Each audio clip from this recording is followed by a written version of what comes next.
বর্তমান পরিস্থিতিতে সারা দেশের ন্যায় গাইবান্ধাতেও চলছে অনির্দিষ্টকালের কারফিউ জারি। কারফিউর প্রথম কয়েকদিনে সারাদিনে মাত্র 2 ঘন্টা কারফিউ শিথিল রাখা হলো। এখন পরিস্থিতি কিছুটা স্বাভাবিক হয়। গাইবান্ধায় ভোর 6টা থেকে রাত 10টা পর্যন্ত কারফিউ শিথিল করেছেন জেলা প্রশাসক। এতে কিছুটা স্বস্তি ফিরেছে সাধারণ মানুষের মধ্যে। তাদের দাবি দ্রুত এই পরিস্থিতি স্বাভাবিক করা হোক।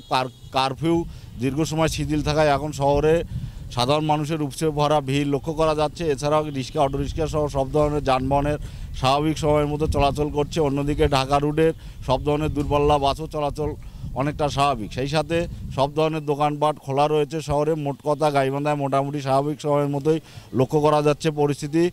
এদিকে কারফিউ চলাকালীন সময় কারফিউ জারির যথাযথ বলদ রাখতে কঠোর অবস্থানে রয়েছেন প্রশাসন। শহরের নিয়মিত টহল দিচ্ছেন প্রশাসনের গাড়ি।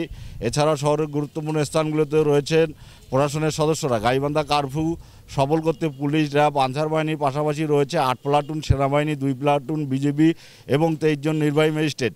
এদিকে কারফিউ জারি চলাকালে এখন পর্যন্ত গাইবান্ধা জেলায় কোনো প্রকার অপ্রীতিকর ঘটনা ঘটেনি। এই ছিল গাইবান্ধা থেকে কারফিউ জারির সর্বশেষ।